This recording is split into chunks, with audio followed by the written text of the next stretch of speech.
Only 90 kilometres out of Melbourne and located just past the holiday township of Portsea, Point Nepean stands as a testament to Australia's rich history. You might be surprised to learn that for many years parts of this beautiful piece of land were inaccessible to the public because of its various military-related uses. As part of the process to incorporate the former defence site into the National Park, in 2006, Parks Victoria and the Department of Defence staged a successful handover process. This video will show the challenges of clearing unexploded ordnance from an area of dense scrub, conserving and protecting military fortifications, improving habitat values, and improving understanding of the cultural significance of the area. This area was primarily used for military and defence activities until 1988, when the initial area of land was handed to the state of Victoria and the Point Nepean National Park was created. In 2006, further parts of the previous firing range were added to the National Park. And in the future, the old quarantine station will also be integrated into the Point Nepean National Park. Point Nepean has experienced many changes to its landscape and vegetation. Initially, the indigenous Boon Wurrung people inhabited these hills. But as European settlers started to arrive, so did subsequent changes to the land. Grazing, land clearing, timber harvesting and lime burning resulted in disappearance of many of the native woodland species, such as the coast banksia and drooping she-oaks. Then, the need for a quarantine station and subsequent heavy concrete fortifications meant further disturbance to the landscape. More recently, training of army cadets who used the land as firing ranges have left Parks Victoria with a rich tapestry of land management challenges. The latest challenge for Parks Victoria was a prescribed burn program on parts of the former firing range to assist with the removal program of any potentially unexploded ordnance. But before we tell you more about it, let's learn about the rich history of the park. The Boon Wurrung Bullock were a small Boon Wurrung clan of Aboriginal people who inhabited these areas prior to the European settlement. Some evidence suggests that they constantly moved about in groups of about 30, usually staying up to 3 nights in one place. Other experts argue that they stayed in one spot for much longer. This site we're near a midden, and the midden is a collection of remains of Indigenous land use. It's basically a lot of shellfish, the shells remaining here, and it basically tells us a story of the Indigenous people coming here, cooking, having their fish, their food, looking at the view and their connection with the land. Here you can see a little bit closer the shells that are remaining in part of this midden site. It really does demonstrate the significance of this area. Point Nepean has been recognised as having one of the greatest densities of middens within the Victorian coastline. So it is a really significant place for the Indigenous people. Early European settlers in the area bred cattle and horses, grazed goats, planted crops and mined lime for use in the building industry. During the gold rush, lime was in great demand in the fast-growing town of Melbourne. She-oak timber was used to fire the kilns, and as a result, it almost completely disappeared from Point Nepean.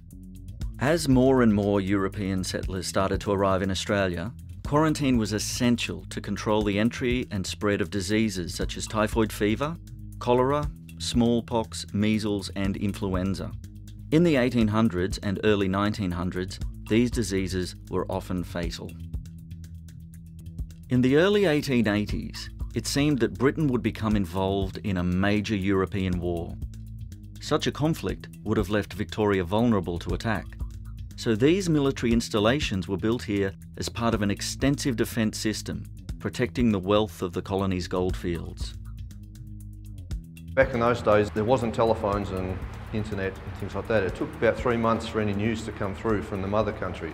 So the people in Melbourne were quite paranoid about being invaded. Point Nepean is punctuated by these series of below-ground and above-ground fortifications. No longer charged with the defence of Victoria, these historic forts of Point Nepean are now open to the public to visit. In more recent years, the Department of Defence used Point Nepean mostly as officer cadet training grounds. Areas that were previously used as practice firing ranges are potentially contaminated with unexploded ordnance, or UXO. As part of integrating these areas into the current Point Nepean National Park, Parks Victoria and the Department of Defence is undertaking an extensive UXO clearing operation. Heavy machinery like this one with reinforced plating is used to clear shrubs and tea trees to prepare access for hand clearing of UXOs.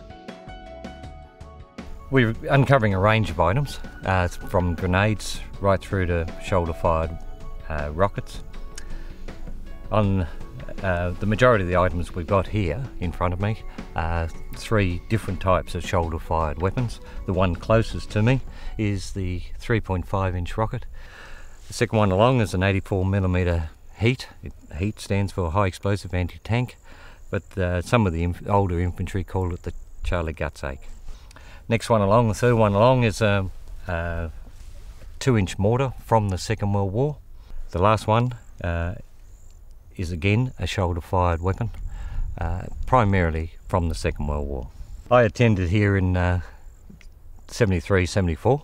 I spent 12 months here training to be an officer cadet, and then joined the army from there on in. Yes, it is quite strange to be able to come back in the second life, to come back and clean up the mess, some of which I left out there, yes. Site preparation treatments include mechanical crushing, manual removal of vegetation and herbicide application. Parks Victoria also uses controlled burning as an effective method to clear the land. A specially designed helicopter carrying an aerial drip torch is used to ignite the controlled burn. The smoke rising behind me is the result of a fuel reduction burn. The aim of the burn is to remove the vegetation to allow for UXO removal, the removal of unexploded ordnance in this former range area. This parcel of land was handed to the state government, and part of the transfer agreement was to clean up the site to allow for future public access, and one of the methods that we've employed is the use of fire. Fire also has the added benefit of dealing with some coastal tea tree overabundance and helping us restore the grassy woodland ecosystems. In the other areas where the vegetation is more significant and the habitat is there in a more natural state, we're actually employing methods where we're removing the understory, which is pest plants predominantly, with a herbicide, and then cutting or removing by hand. And this will allow the UXO contractors to then go in by foot and do the next level of remediation. The area behind me you can see is a sort of a before and after shot of pre-UXO removal treatment. To allow the UXO consultants to walk through the bush and actually do their physical detection, we had to open up and remove a lot of the understory of the Moona woodland. And so in this area here you can see it's very thick, it's full of a weed we call polygala. And so we had to contract a group to come in, spray herbicide, kill the weed, and then they had to physically remove the weeds and the understory vegetation.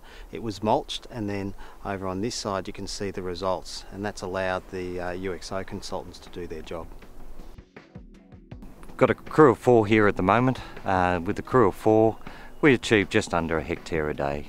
To date we've found 14 UXOs, which Department of Defence destroyed for us on Tuesday. This area that I'm standing in now is Wilson's Folly, and this is an area we've been utilising fire to manage the ecology for the last 5 years. We've taken out a lot of the tea tree, which basically crowds out all of the other flora species. In here and behind me you can see still remnant Banksias, there's the odd she oak, and that's the kind of woodland structure that we're working towards. We're really excited that we're actually working towards a much more diverse and abundant ecology. This more abundant ecological system will also bring back and give ongoing support to native animals like the white-footed dunnard and the long-nosed bandicoots. Of course, not all areas can be cleared because of the fragile ecosystem. Some of the more sensitive areas of the park might be permanently closed off to the public. We're now probably 2 weeks after the burn in the middle of Harrison's Bowl, and this was one of the main firing ranges within the former defence land. Initially this area was all white with ash, but over the last 2 weeks we've had 2 good rains, settled all that down, and you can see already that we've got a lot of the sedges and the grasses are starting to re-sprout and emerge from the ashes. The other species that are around and behind me, the Moona and the Warrilda, will come back more slowly. A lot of the seed will now germinate within the ash bed, and within the next 12 months to 2 years we'll see a lot of that coming back as well. But we're very happy with how things are responding so far. Point Nepean has gone through many changes to its landscape and vegetation. In bringing the park back to its original state, Parks Victoria are facing many more challenges, but already parts of the park are springing back to life. Future directions will include further flora and fauna monitoring and post-burn archaeological surveys to continue informing management decisions. Altogether, there are approximately 60 hectares to be cleared of UXO. As well as further UXO removal programs, there will be pest animal and pest plant programs to help restore the significant habitat areas. It's a 10-year program, and the new areas of the park will be opened in stages to ensure ongoing public safety. Future park visitors will enjoy abundant grassy woodlands, increased habitat, as well as more walking tracks.